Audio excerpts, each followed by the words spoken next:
AITA for kicking my sister out of her own home in the middle of the pandemic. My sister leeches off of our parents. That's how it always was. She is almost 34, never even had a job. My parents passed away a few months ago and left me the house and assets. They left her about 55,000, which is 60% of what they had.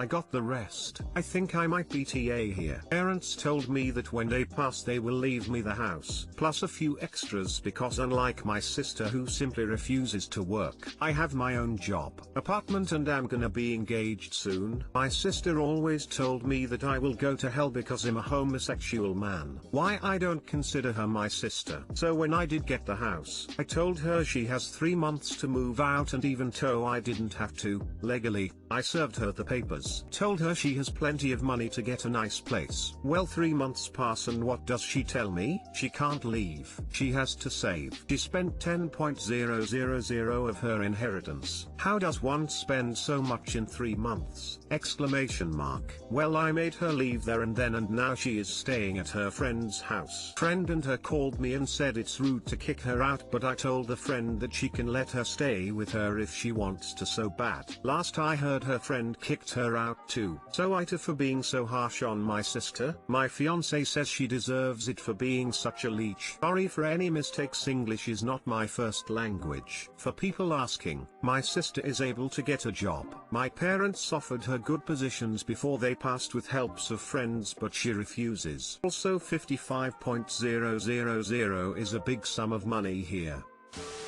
NTA. Don't bite the hand that feeds you. It's clear her friend also noticed how much of a leech she was and kicked her out because of that. Also congrats on the almost engagement. NTA. It's past time your sister learned to be responsible for herself. It might be wise to install cameras around the house in case your sister tries to break in or vandalize the house. Her inheritance won't last long and she may lash out when the money is gone. NTA. She's the R. Change the locks and change your number. Cut her out of your life completely. I changed my locks the day she left because I don't trust that she only had one spare. I also installed cameras. Happy Cake Day BTW. NTA. Let her know politely that you both can live together again when you see her in hell. Then block her on all social media. Your fiancé is right, she's a leech, and a horrible bigot. Have a special dinner night together and celebrate not having to have her in the house anymore, yay.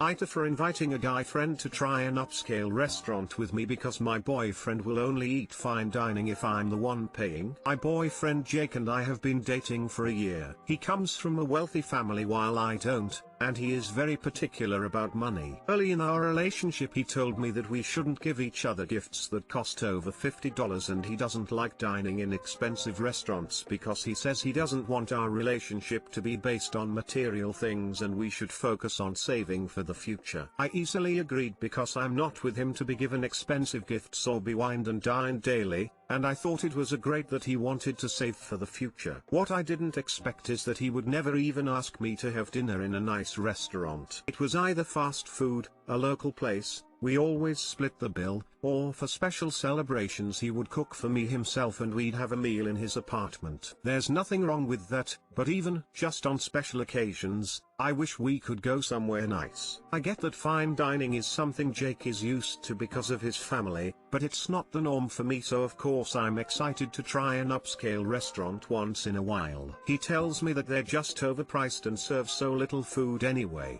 and the only times he has agreed to go with me are the times when I told him that I would foot the bill for both of us. I had a tough week at work last week and I really wanted to treat myself this weekend, so when I learned that an upscale restaurant I've wanted to try just reopened, I thought it was a great idea to have dinner there. I'm not swimming in money right now because of unexpected expenses due to the pandemic, so I'm not that excited to be paying for two since I know that Jake wouldn't go if he had to pay for himself, much less both of us. So I asked my friend Tom, who I know also wants to try that restaurant, if he wants to have dinner there and we can go Dutch. He said yes. When I told Jake that I was going to have dinner at that restaurant with Tom, he got angry and said I should have asked him. I told him that I had no reason to believe that he would have a different answer for me because I've asked him to eat at nice restaurants 6 times in the past and he always says no. The 2 times he has said yes were after I assured him that I would pay for both of us, and I don't want to pay for 2 right now. He told me that if I think $150 is too expensive to spend at a restaurant, then why do I think that it's alright to spend $75? He says I should just save that money anyway. Am I the asshole?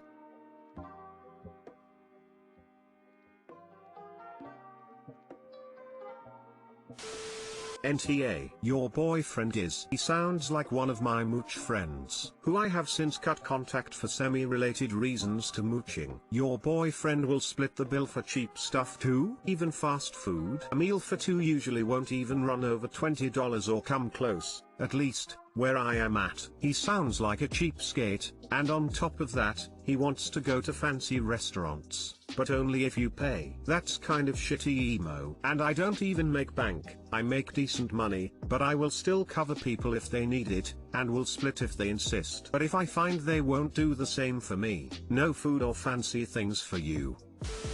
NTA. First, you guys have gotten past the point of him being concerned that your relationship is based on money. It should be based on compromise and he's not doing any. Second, are you two financially compatible? Third, take your friend and don't feel bad about it. First, he's upset because you didn't ask him and then he's upset because you're not saving the money. He doesn't get it both ways. I don't even know how to answer that question. To be honest, I can be a bit of a free spender, and one of the things I like about Jake is that he's very prudent, so I thought we would balance each other out. Now I'm not sure.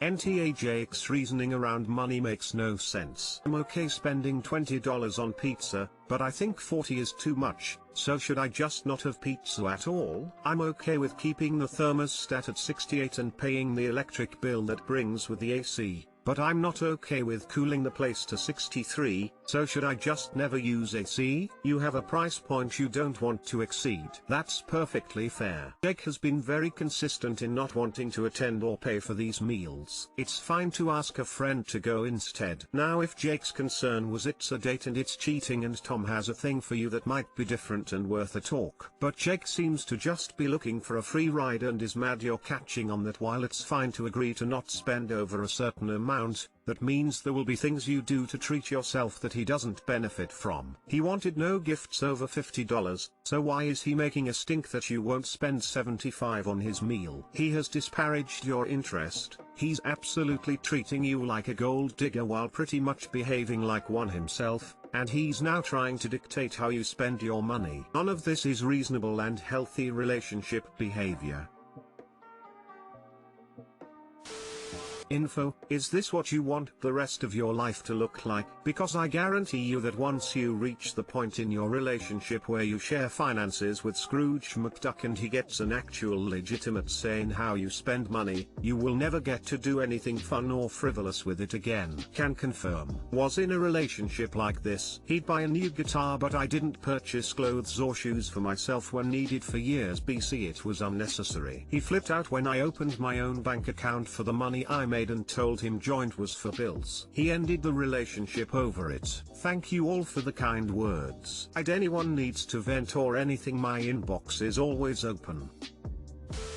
AITA for refusing to write a song for my unborn children despite writing one for my daughter. 11 years ago I had a daughter. Me and my wife wrote her a song/rhyme, and it's something very special to us. My wife passed away during childbirth, and so the song is something me and my daughter use to feel a lot closer to her. 3 years ago I met a woman, who I am now engaged to. She's a wonderful woman, and 7 months ago we decided we'd try for a baby, after discussing it with my daughter. She's now 5 months pregnant and we are having twins. She initially asked about a song for them. She's heard me sing my daughter's song a lot, and I told her that I wouldn't because it was mine and my daughter's thing, to be connected to her mother. She understood, but her family is still extremely upset about it. They were originally the ones who told my wife to ask about a song, and have not stopped badgering me about it. Continually telling me I'll have my twins growing up thinking they're unloved and that I love my daughter more than them, and that it's clear who my favorite child is. I think they're overreacting and don't think it will be that big of a thing.